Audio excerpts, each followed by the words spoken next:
Hey, what's up guys, this is Marl here. I'm going to give you my review of episodes 2 and 3 of Boruto Naruto Next Generations. And episode 2 was kind of late, but a minute late on the update because I was thinking of not doing a review of it. And also doing constant updates of it every week. But I figured since I do every week updates on the live reactions to my manga chapters, I figured I might as well do it for more content. Also have more variety. And you heard my knuckles cracking there? Sorry. Didn't do that a lot, but either way. That to extend on episode 3, which was basically a good, also was funny, also good on its own right. Episode 2 brought in some aspects I thought were even more important. Such as 1, Iwaki was introduced to the series, or at least to the story. He might be the incumbent rival for Boruto until episode 3, until the preview for episode 4.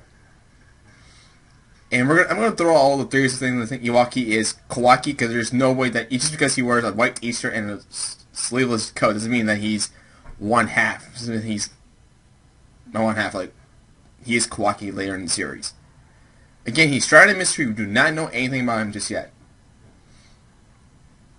Also introduced to the student to class rep, who recently has a bit of the bashful Hinata when she was young.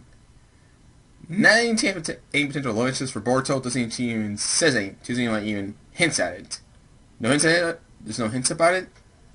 She's basically there as sake for a responsible character. And also, Inojin stood out to me the most in the episode because I can see the personality of Inojin. He definitely is like Sai's kid. He definitely is Sai's kid. When we first met Sai, he came off as like this. How do you describe Sai when you first met him, bud? Definitely like Isai was when we saw him in Shippuden. That was episode 2. And the preview for that was Metal Lee, which was released to episode 3. Episode 3 of Metal Lee, do his best, was a Metal Lee-centric episode. We just finally get to see Rock Lee's son, Metal. And this I also want to point out the fact that they don't call him Lee, they call him Metal. They call him Metal. First of all, can you get some water here? Excuse me? Alright. Instead of calling him Lee, they call him Metal. But it feels kind of like... Boy, it feels kind of cool. I'm pretty sure in the Japanese English subtitles they called Lee. No, actually, they called Lee. They called Rock Lee Lee. They didn't call him Rock. But in this case, they called him Metal instead of Lee. I figured that was kind of cool to see. And Metal Lee, as a character, apparently in the series, he has performance anxiety issues. He's pretty much good in Taijutsu, which we can obviously tell, but we might be able to tell.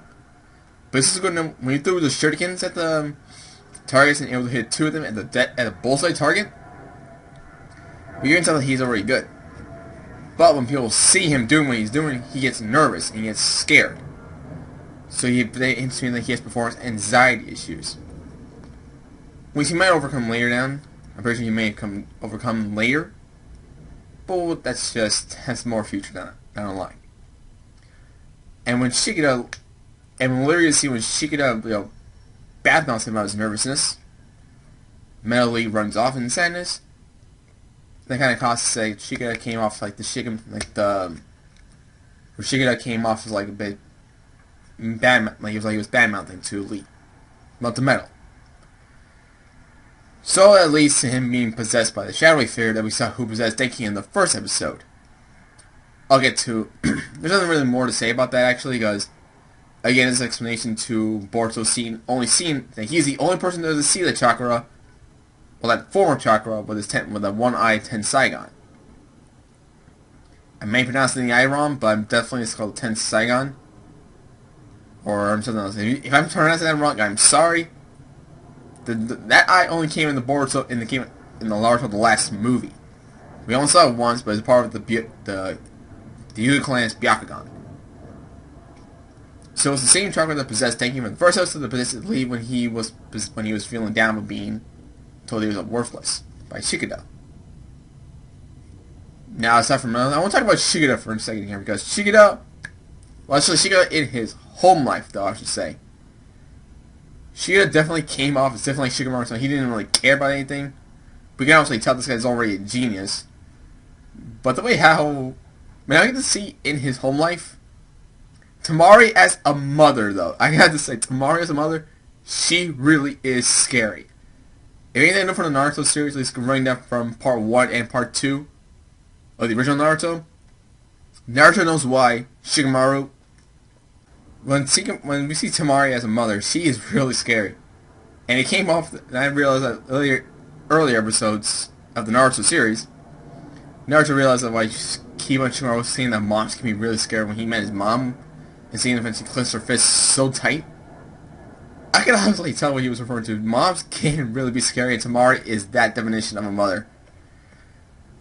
And when Shikamaru comes in back home, and he asks for dinner, this is what she does. Not only she takes away his drink, but when she looks at them, both Shikamaru and Shikida, and tells them what to say, I'm doing this for the sake of the Nara clan. They both say, what a drag in their minds, and you said what a drag in your minds, didn't you?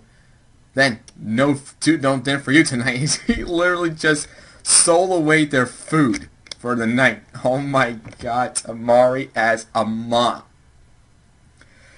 Shikamaru, you're a lucky guy, and Jesus Christ, she is scary. If that's Tamari as a mother, I can only imagine Ino and Sakura as a mother.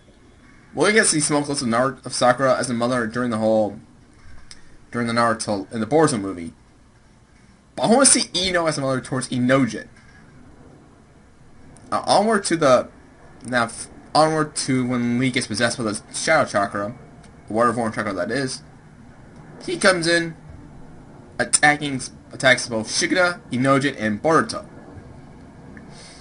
This is also a bit of a small glimpse into Shikamaru's intelligence, where he thought of a plan to have Boruto attack him with 3 Shadow Clones. All of them were Shadow Clones, and try to possess him, and Shikida comes in with the possession of the Shadow Paralysis Jutsu for the Nara clan. But apparently his shadow has a bit of a length, but that's not the case. Metal gets possessed by Shikida's shadows, and then ultimately finds out that was a Boruto transformation, and the shadows were just basically Inojin's Snake's Inks. Also want to point out, in fact, this is the second time we see Inojin use his Super Beast Scrolls Jutsus. But instead of using black ink like Sai did, he uses colored ink. So that's a nice little odd off to Inojin. Aside being from Sai's kid who knows how to use Super Beast Scrolls, but it's still up in the air if he knows the mind transformation jutsu, the mind transfer jutsus of the Yamanaka clans, a la Ino. Maybe we'll get to see more of that later down the line, hopefully. And seeing the fact that after seeing how Shikida manages to possess Lee, I can't keep calling him Lee, he's called Metal. I'm going to try my hard to say Metal from now on. When he possesses him, he ultimately breaks out. When he ultimately forcibly breaks out of the Shadow Paralysis Jutsu, his skin turned red. And that's how this is not of him actually unlocking one of the 8 chakra gates.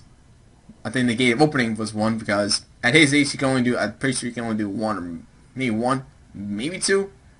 I don't understand how Lee trained him to the gates, but that can maybe hint off the fact that Metal might do the 8 gates, or at least open up the 8 gates some point down in the future, like Rock Lee did, and Mike Guy did in the later series of Naruto.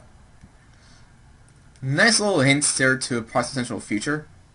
It's one thing that Naruto does better, but that definitely does best, to say, is to highlight other characters outside of the main cast. So aside from Naruto, Sasuke, and Sakura Kakashi, all the other characters got a chance to be shining at the spotlight. I do believe the fact that we're going to see that again in Boruto with Metal Lee, hopefully with Shikida, Ino, and Chojo as the new Io Control formation, Metal Lee as the son of Rock Lee, and mostly more. Now onto the preview. I gotta say, before I get to the preview, still there's no Mitsuki. We're waiting for Mitsuki to make his appearance. We know he's going to come to this series. Now as for the preview for episode 4, it's actually a fight between Boruto and actually I can't exactly say too much. Can't say too much about that episode. But this might answer exactly.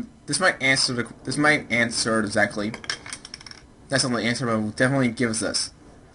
The potential Boruto Sarada feud, another Uzumaki and Uchiha feud. Like Naruto and Sasuke were back then when they were kids. possibly the same aspect. All I gotta say, I like episode 3. Episode 2 is also good, and if you get to see most of the personalities, introduce you to a new character, Iwanki. And episode 3 was more melody-centric, but it did return of the Shadow Chakra, which we still have no idea what that's about just yet. Also, I want to point out the fact that during Boruto's home life, two things I wanted to point out.